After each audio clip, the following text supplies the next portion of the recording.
बड़े जहाज़ों पर mooring के लिए सॉफ्ट रोप की जगह वायर रोप का इस्तेमाल किया जाता है और वायर mooring रोप का रेगुलर मेंटेनेंस बहुत ज़रूरी होता है। टाइम टू टाइम उस वायर रोप में ग्रीसिंग का काम किया जाता है और ग्रीसिंग का मतलब ये नहीं कि आप गए ग्रीस लेके और उसमें ग्रीस लगा दिए हो गया। ग्रीसिंग का भी एक पूरा प्रोसेस होता है जिसे समझना बहुत ज़रूरी होता है। इस वीडियो में आप स्टेप बाय स्टेप पूरा प्रोसीजर देख सकेंगे कि कैसे हम अपने जहाज़ पे वायर रोप में ग्रीसिंग का काम कर रहे हैं फास्ट और एक्यूरेट तरीके से और सेटिस्फैक्टरी आउटपुट के साथ, और किस टाइप का ग्रीस इस्तेमाल किया गया है इस वायर mooring रोप में ग्रीसिंग के लिए। तो mooring वायर रोप के क्योरिंग, सिक्योरिंग और मेंटेनेंस के लिए ग्रीसिंग का काम जब किया जाता है तो सबसे पहले ज़रूरी होता है स्टार्टिंग में गेंट लाइन का इस्तेमाल करना। तो लाइनअप में सबसे पहले एक ड्रम के वायर रोप को दूसरे ड्रम के वायर रोप से जोड़ने के लिए गेंट लाइन के माध्यम से एक ड्रम के वायर रोप को खींच के दूसरे ड्रम के वायर रोप के पास लेके आते हैं।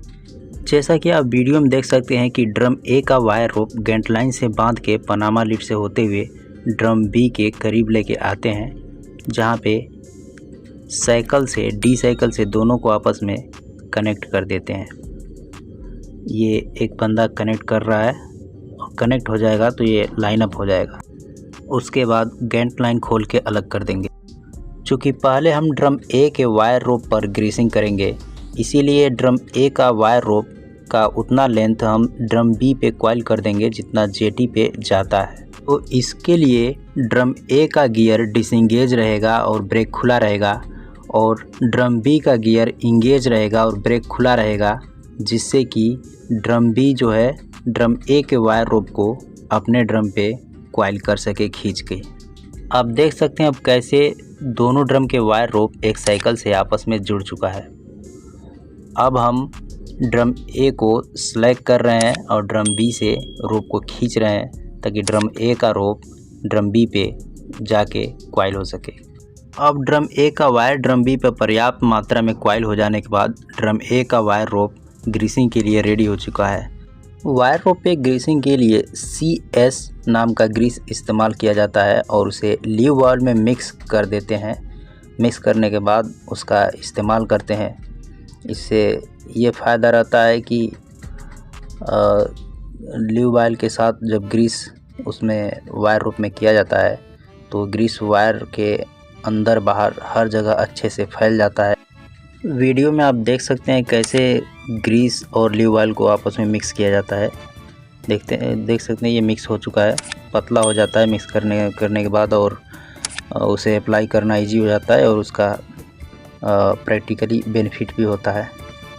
अब ग्रीस अच्छे से मिक्स हो जाने के बाद सबसे पहले ड्रम पे जो वायर रोप कॉइल्ड है ड्रम ए पे, उसको ड्रम को नचा के उस पर ग्रीस लगा देते हैं। अभी ड्रम ए का गियर इंगेज है और ड्रम बी का डिसंगेज है, क्योंकि ड्रम ए का वायर ड्रम बी से खींच के वापस अपने ड्रम पे कॉइल करते जाना है और साथ में उस पर ग्रीस भी लगाते जाना है। तो ये धीरे धीरे प्रक्रिया होगा, धीरे धीरे ड्रम से खींचा जाएगा और धीरे धीरे उस पर आप देख सकते हैं वीडियो में ग्रीस लगाने का काम हो रहा है। अब ड्रम ए का वायर आई तक ग्रीस हो जाने के बाद ड्रम बी के वायर को ड्रम ए पर पर्याप्त लेंथ तक कॉइल कर देंगे, क्योंकि अब ड्रम बी का वायर ग्रीस करना है।